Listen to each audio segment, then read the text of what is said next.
Hello বন্ধুরা, welcome to my channel new blog. তোমরা দেখছো রিনা লাইফস্টাইল। তো রিনা লাইফস্টাইলে সবাইকে স্বাগত, অনেক অনেক ভালোবাসা।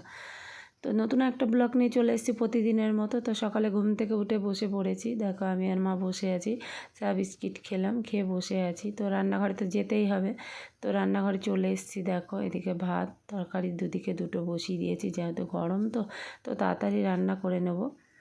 তো রান্না এই যে বসিয়ে দিয়েছি, রান্না করছি। দেখো এত গরম পড়ছে না, মানে আর থাকা যাচ্ছে না, এতটা গরম পড়ছে। তো সকাল সকাল উঠে রান্না করে নিচ্ছি। এদিকে বসিয়ে দিয়েছি দুদিকে দুটো। তো এদিকে মশলাটা করে নিচ্ছি, পাটায় বেটে নিচ্ছি মশলাটা। দেখো মশলা বাটা প্রায় হয়ে গেছে। তো রান্নাটা বসিয়ে দিয়ে এদিকে তরকারি জল দিয়ে, তো ভাবলাম ঘরটা মুছে নিই।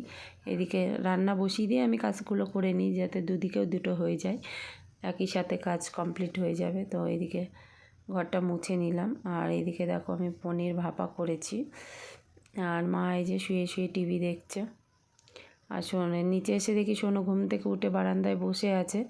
আর ঘরে এসে আবার ওর ঘুমটা মনে হয় ঠিকঠাক হয়নি, তো ঘুমাচ্ছে আবার শুয়ে পড়ছে, এরকম করছে। তো আমি বিছানাটা গুছিয়ে নিচ্ছি।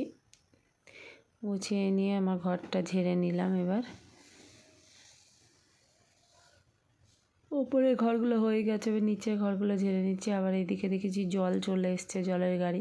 তো সবাই এই যে জল নিচ্ছে, আমি তাড়াহুড়ো করে আবার জল আনতে গেলাম। এই যে জল নিয়ে